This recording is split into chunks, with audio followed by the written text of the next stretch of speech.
Hi, this is Father Mike Schmitz. I want to take one moment to thank you for listening to this podcast. Each week, it is my prayer that our students on campus, as well as all those people listening online, are blessed by what we have to offer in these weekly homilies. It has further been my prayer that this roadmap series has helped you take those practical, tactical steps to being who you are and being that well, becoming a saint. Before today's homily, I just want to let you know about our one annual fundraiser that we do one time a year to keep this ministry moving forward. On November 19th, 2020, there was this online giving event throughout Minnesota called Give to the Max. Now, while we up here in Duluth can accept and need support all year round, this one day has been the one time that we actually ask those who have received something from this ministry to pray about giving something to this ministry. But this is a soft sell. If this ministry has blessed you, I simply invite you to pray about offering something. We always need prayers. I know I do. And campus is a battleground for our students. So that's a huge gift. We're always grateful when people share the podcast with friends or on social media. So that's a huge gift too. But we also have a number of ways that we know we need to grow this ministry on campus. And that can only happen with financial support. So if you're interested in supporting this ministry financially, you can go to GiveMN, like Give Minnesota, givemn.org, or you can search for UMD Catholic Campus Ministry. It pops right up. Or you can go right to our website, which is bulldogcatholic.org, because we're the University of Minnesota Duluth Bulldogs, bulldogcatholic.org, and click the donate button in the upper right corner or in the upper left corner. Yep, we have two places to help us out on top of the homepage. You can either donate on November 19th, the Give to the Max day, or on any day leading up to the 19th, and really any day after the 19th. But 19th of November is our target date to go to givemn.org or to go to bulldogcatholic.org. I am so sorry about this long message before the homily, but I am also so grateful for you. And for the sake of the students on campus, I needed to ask. Again, thank you so much. And let's keep praying for each other on our way to becoming saints. God bless. So there is this magic question. Well, it's not magic. It is a powerful question. It's the question that has the ability to, either instantly deflate a person or to instantly motivate a person. I mean, not any person, just it has the ability to deflate or motivate a person with goals. And that's one of the things we've been talking about, right? We talked about, I guess, the first weekend of this series we're in the middle of. We asked the question, like, do you have any goals in your life? Is there anything you want to accomplish in your life? And so the examples of things like, I want to run a marathon. I want to learn how to play the guitar. I want to pay down my debt. I want to learn how to code. I want to get into shape. I want to spend more time with my family. I have a goal. I've had this goal, actually. You know what a muscle up is? So a muscle up is when you pull it down here. Muscle up is when you go all the way to your waist, like you end up over the bar. So that was to be able to do a muscle up was the goal of 2017. And then it was the goal of 2018. And then to be able to do a muscle up was the goal of 2019. And guess what the goal of 2020 is? I have 1.5 months to be able to do a muscle up. And it's dumb. Obviously, it's silly, it's small. But we all have these kinds of goals, right? We all have the goal, like whether they're small, whether they're huge, it doesn't matter. What matters is that they matter to us. And so if you ever have one of those goals, something that actually matters to you, something where you say, here is something that I want to do, there is something someone can say to you that will either instantly deflate you or instantly motivate you, that can either shut you down or it can get you off your butt. And it's not like, no, you can't. It's not like, I can't believe you would do this. It's one question. And that question is one word. And that word is, when? So you say to someone, like, here's something like really incredible that I want to do. They'd be great. When? Because that question of when, it reveals so much about us. It reveals whether what we want to do is a wish or an actual goal.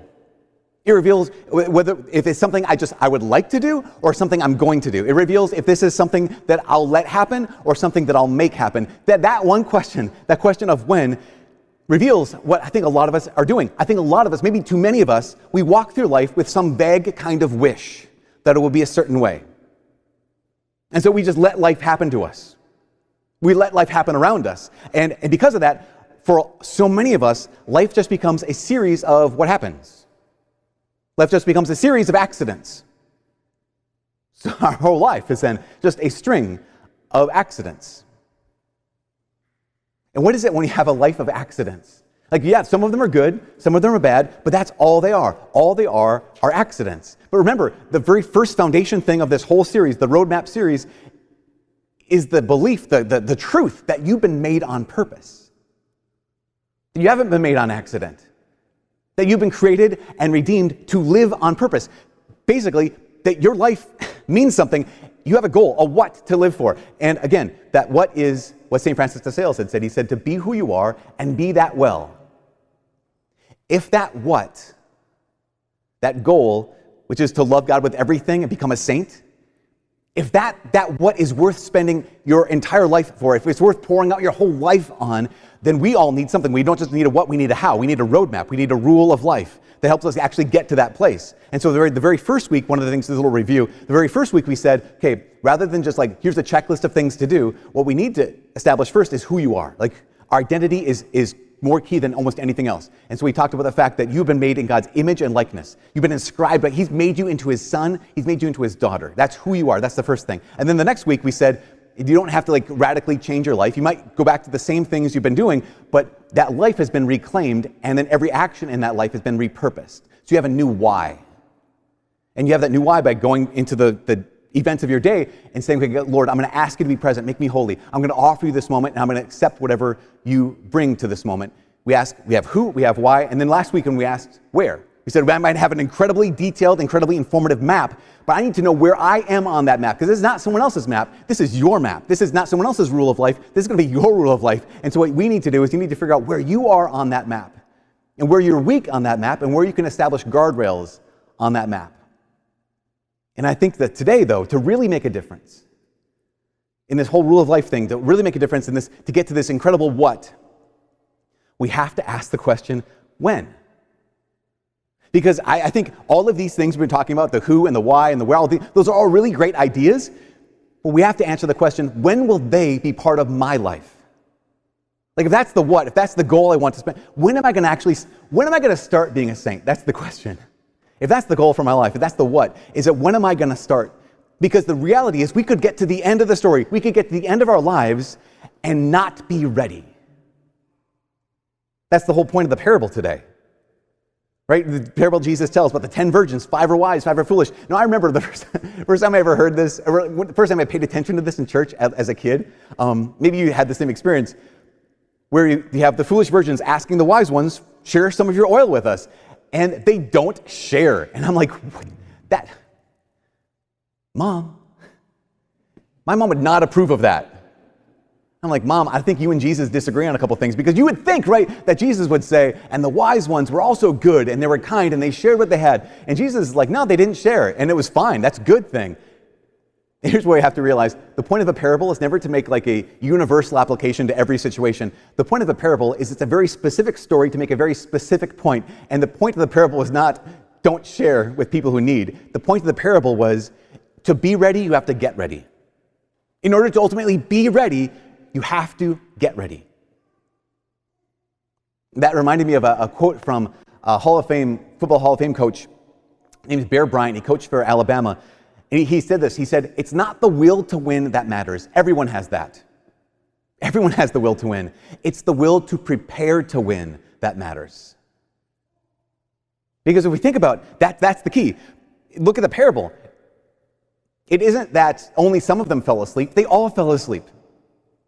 It isn't that only some of them kind of really, really wanted to meet the bridegroom. They all wanted to meet the bridegroom. The point is, the issue is that only some of them, only the wise ones were prepared. That's why they're called wise, actually. That's the reason why they're called the wise ones. So in Greek, right, wisdom is Sophia. In Hebrew, wisdom is this word chokmah.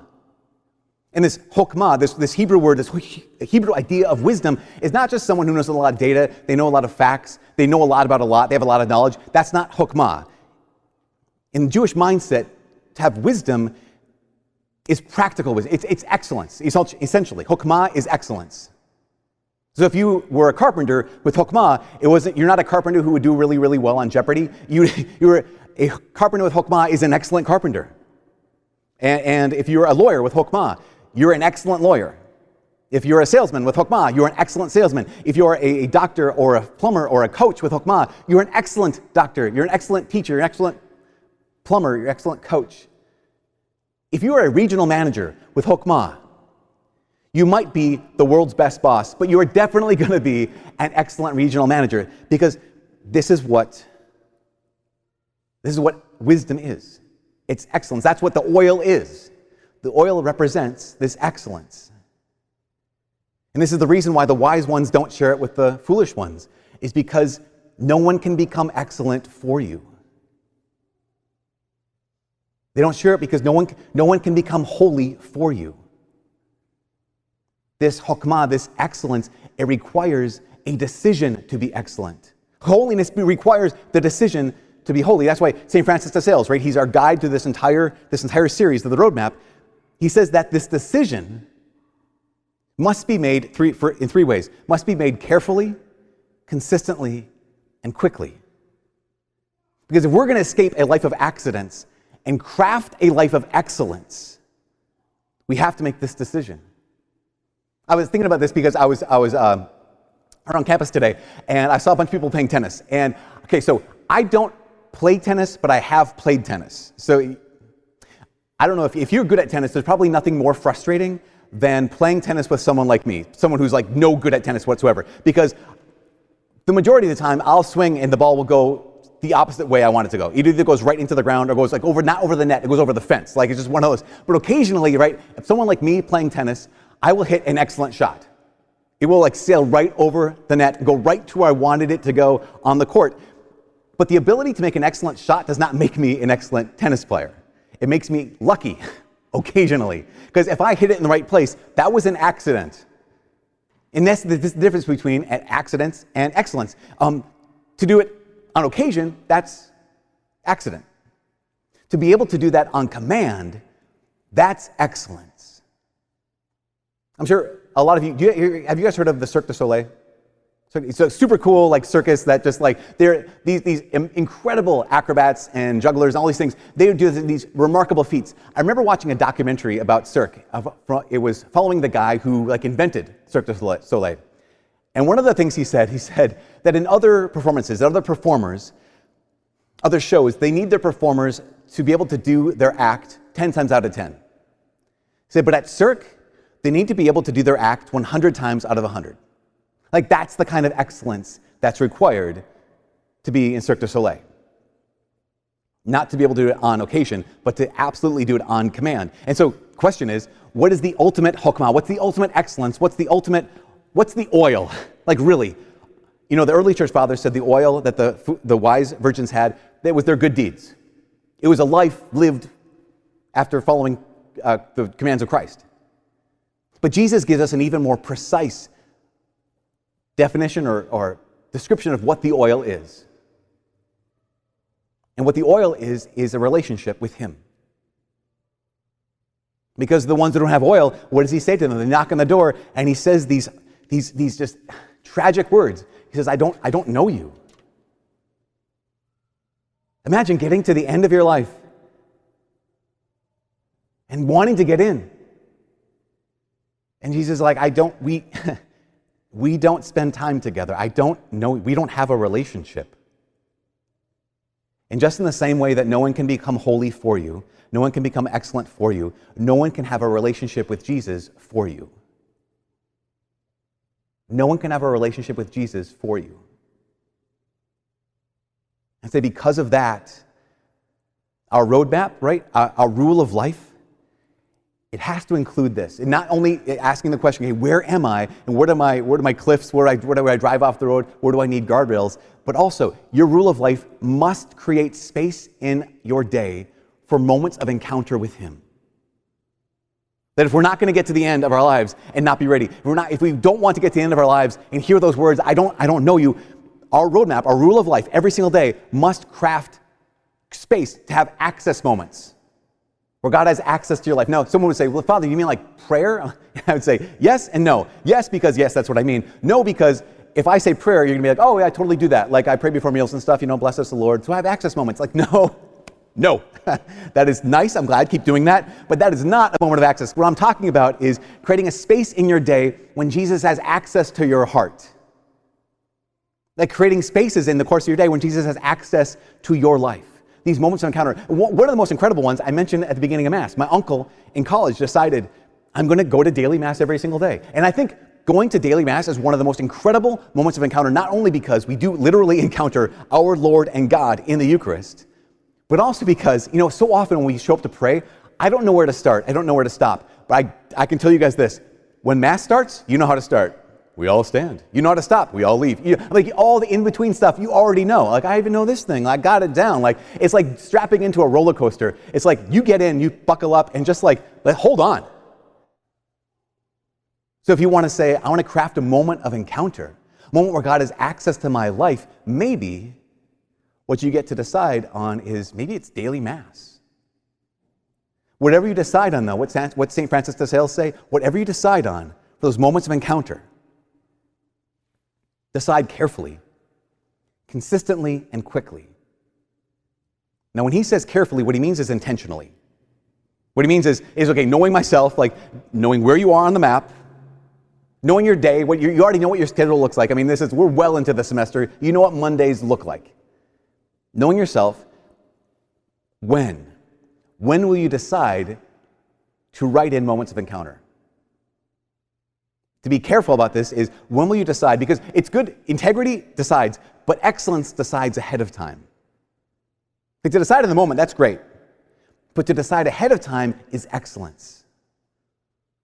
So as an example, last week, you probably remember, last week was All Saints' Day, which means that last Monday was All Souls' Day. And you might not know this, but the church gives priests permission on All Souls' Day to celebrate multiple masses in honor of and praying, interceding on behalf of the souls in purgatory. And so normally I will schedule a couple masses that day. But for whatever reason, I just scheduled normal 8 a.m. Mass, with the idea that, maybe later on in the day I'll have an opportunity to offer another Mass. And I did, later on that afternoon, some things cleared up, and I was like, I'll just offer Mass at 4, and sent out a little text to people to say, hey, Mass at 4. And it was good. It was a good thing to do, right? To offer another Mass is a good thing. But it was not excellent. It wasn't excellent because I only decided in the moment. And excellence decides ahead of time. I didn't do this. It wasn't excellent. It was on accident. I happened to have some time. So it just happened to have happened. And again, it was good, but it wasn't excellent. Because excellence decides, but excellence decides ahead of time. That's why they actually did a study on a large group of people who all wanted to exercise. They all wanted to become fitter. And so they divided them into 3 different groups. The first group, they told them, track down how often you exercise. That's a helpful thing to do. If you write it down, keep track of it, that's something that's supposed to increase your reliability. And so that first group, they just tracked down their exercise. The second group, they tracked down and they motivated. They say, okay, write down when you exercise, and also before you leave, here's a motivational video to get you fired up to go hit the whatever you want to hit. And then the third group, they said, okay, we want you to track down your exercise. We're going to show you this motivational video, but before you leave, we want you to write down these words. Write down, during this week, I will partake of at least 20, make a commitment. I will partake of at least 20 minutes of vigorous exercise on such and such a day, at such and such a time, in such and such a place. Deciding ahead of time, here is when, here is where I'm going to exercise. That first group that tracked their exercise, they increased 38% of them worked out. 38%, not bad. The second group that tracked their exercise, and they also had some motivation, 35% of them exercised. So apparently watching Rocky videos does not necessarily do the trick. But that third group that tracked their exercise had some motivation, but the ones who made the decision ahead of time, 91% of them exercised for the whole entire process. Why? Because they decided ahead of time. Excellence. So carefully, and then St. Francis says to do it consistently. Because we know that excellence is not based on how intense we feel. That we realize, we know this, that consistency beats intensity every single time. In fact, that's what excellence is, right? Excellence is repeated actions over time. You can't become excellent unless you have repeated actions over time. So Francis de Sales, he says about that, he says, so many times Christians, they come to the Lord, they want to become excellent, they want to become holy, and so what they imagine is, we imagine these really big heroic battles, these big heroic moments where we choose God. And he says it's not those heroic moments, he says it's the small skirmishes. He says it's the daily skirmishes, it's the daily just choosing again, and choosing again, and choosing again. which is remarkable because, think about Alcoholics Anonymous or any 12-step program. You have these people who are highly motivated. They want a life of sobriety. They want an entire life of freedom. But what AA says is, no. One day at a time. Don't promise forever, just promise one day at a time.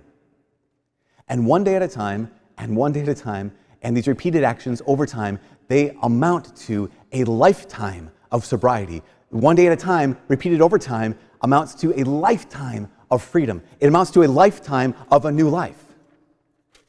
I think that's one of the reasons why J.R.R. Tolkien, right, the Hobbit author and Lord of the Rings, he said, faith is not a single moment of final decision. Although sometimes we like that to be, right? Just a single moment where I chose, I'm done. Said it, forget it. He says, faith is not a single moment of final decision. It is a permanent, indefinitely repeated act. He's going to come back and do it carefully and consistently, and thirdly and lastly, quickly. What do you mean? What Francis de Sales means by quickly is just when it's time to do it, we do it. And I totally know that sometimes it's like, well, I need to sit here. Just let me sit here for a second. Let me see if I can muster up the motivation. If that's you, if you put things like this off, my invitation is to do this thing that's called the 2-minute rule. Now, the 2-minute rule is this: is if you have something you want to do, I don't care what it is. Say you want to go for a run. You're like, oh shoot, I don't know, half an hour, 45 minutes, however long you're going to run. The 2-minute rule is just commit to doing 2 minutes of whatever the activity is. Commit to doing the first 2 minutes. So if that means getting your shoes on, walking outside the door, and running down the block, at 2 minutes, if you want to stop and walk home, go ahead. You did the first 2 minutes. Or even studying. Like, okay, I don't want to stop whatever I'm doing and go to study. How about this? Just start studying, put in the first 2 minutes of this. And if after 2 minutes you want to stop studying, that's fine. You can fail, whatever. It's just but just the first 2 minutes, because we realize that motivation often comes after starting. We tell ourselves, though, that, no, I got to feel motivated before I start. No, it's false. Motivation often comes after we've started. And the same thing is true with creating these moments of encounter with the Lord. Just say, I know I committed to praying for 20 minutes. I committed to a daily Mass. Listen, go to daily Mass. And if by the first prayer you want to leave, just take off. But it's making this decision, these moments of encounter, carefully and consistently and quickly, because this is the last thing. This, I would say, is the difference between a life of accidents and a life of excellence. Deciding when. That's it. Deciding when carefully, consistently, and quickly. And now when you're crafting your rule, again, last week the crafting the rule was, where am I on the map? Where do I need guardrails? The rule this week is this: where are you going to create spaces for Jesus to have access to your heart? Where are you going to create moments of encounter? And my invitation is, don't create this ideal. The rule of life, the roadmap of life, is not an ideal. It's meant to be a real rhythm of life that you could do virtually any day of your life. But when you do this, remember, in the parable, they all wanted to welcome the bridegroom, but only the wise ones were ready. Only the ones that already had a relationship were ready. Remember, nobody can have a relationship with Jesus for you. And therefore, when you craft this rule of life this week, when you craft these moments of encounter in this rule of life, what it means is you're making yourself ready for a life of excellence. You're making yourself ready to meet Him. And you make yourself ready to meet Him by meeting Him. And you get to start that when? Oh, you get to start that right now.